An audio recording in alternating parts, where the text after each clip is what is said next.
quoi joue Emmanuel Macron avec cette dissolution de l'Assemblée nationale? En effet, hier soir, vous avez appris, tout comme moi, vers 21h, la dissolution de l'Assemblée.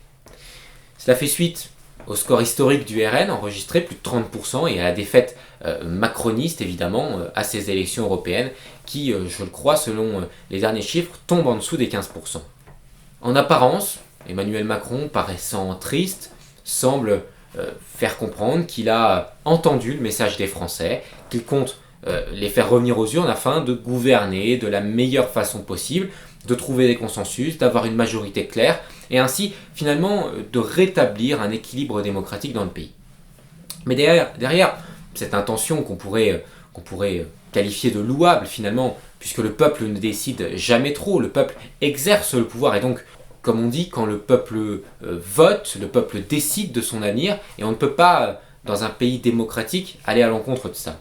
Mais derrière, finalement, cette apparence plutôt positive, on peut s'interroger sur les raisons qui ont poussé Emmanuel Macron à décider la dissolution de l'Assemblée nationale. Pour Emmanuel Macron, c'est son dernier mandat, c'est son deuxième et dernier mandat, mais il laisse derrière lui finalement toute une traînée d'idées, de fonctionnements qui se sont développés à l'échelle mondiale. On le voit au niveau de l'Union européenne.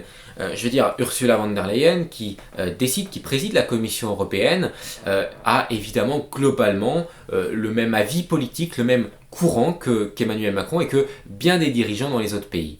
Donc c'est pas parce que demain Emmanuel Macron n'est plus au pouvoir que ses idées, sa vision de la France, finalement le côté assez autoritaire de la politique qu'il aura menée pendant 2 quinquennats sera effacé tout d'un coup.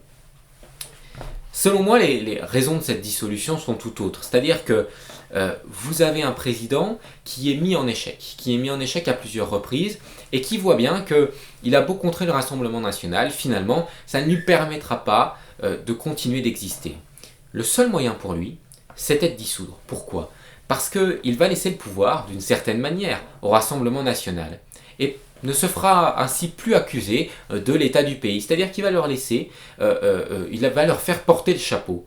Avec les décisions qu'il va prendre à l'international, notamment l'aide à l'Ukraine, sûrement un conflit de plus en plus intense avec la Russie, et donc un contexte international qui est défavorable à la France, eh bien, il va ainsi créer un climat désastreux en France et faire porter le chapeau au Rassemblement national, puisque ce sera eux qui seront aux commandes, ce sera eux qui décideront à l'Assemblée, sauf qu'ils ne seront pas maîtres de toutes les décisions. Car il ne faut pas oublier que le chef de l'État, et seul le chef de l'État, décide de la parole de la France. C'est lui qui engage la parole de la France quand il va faire une allocution, quand il dit des choses totalement inconscientes, par exemple à l'égard de la Russie, eh bien, il engage la parole de la France. Et qui après va devoir assumer ça, va devoir répondre à ça, eh bien ce sera les députés fraîchement élus à l'Assemblée. Et donc si le Rassemblement national obtient une majorité relative ou totale à l'Assemblée, ce sera eux qui porteront le chapeau.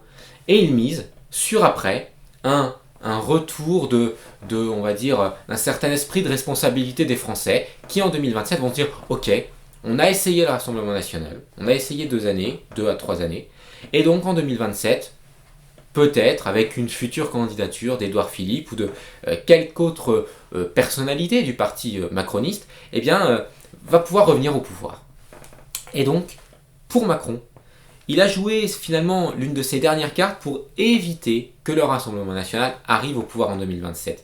Ne vous y trompez pas, c'est-à-dire que l'intention est louable et le score des législatives va forcément influer sur la politique du pays. Mais c'est aussi, et c'est comme ça que fonctionne la politique, en France et pas qu'en France d'ailleurs, mais c'est aussi un calcul politique. On va voir ce que ça va donner, on n'est pas devin, on va voir, mais déjà on sent finalement l'arrière-pensée qu'il y a derrière cette dissolution, derrière finalement la volonté de faire porter le chapeau à un parti qui ne sera pas réellement au pouvoir, et donc de convaincre les Français pendant les années qui vont venir qu'il subit, tout comme eux, le contexte politique, le contexte inflationniste, le contexte d'insécurité, etc., qu'il subit tout comme eux, mais qu'il ne peut rien faire, puisque c'est les députés actuels qui sont au pouvoir, et que donc vraiment en 2027, il faudra revoter pour lui pour revenir, enfin pas pour lui, mais pour un des membres de son parti pour rétablir une réelle politique. Voilà, c'était un petit peu ma vision de cette dissolution parce que on entend beaucoup de choses ici et là sur les plateaux télé. On entend que ça y est, il a compris, ou on entend qu'il balaye le résultat des élections européennes. Moi je pense pas, je pense que c'est un coup politique, un pari pour l'avenir et pour permettre finalement la survie de sa famille politique. On aura l'occasion d'en reparler et puis on va suivre tout ça évidemment sur Studio PM France. N'hésitez pas à vous abonner et on se retrouve très bientôt pour de nouvelles vidéos.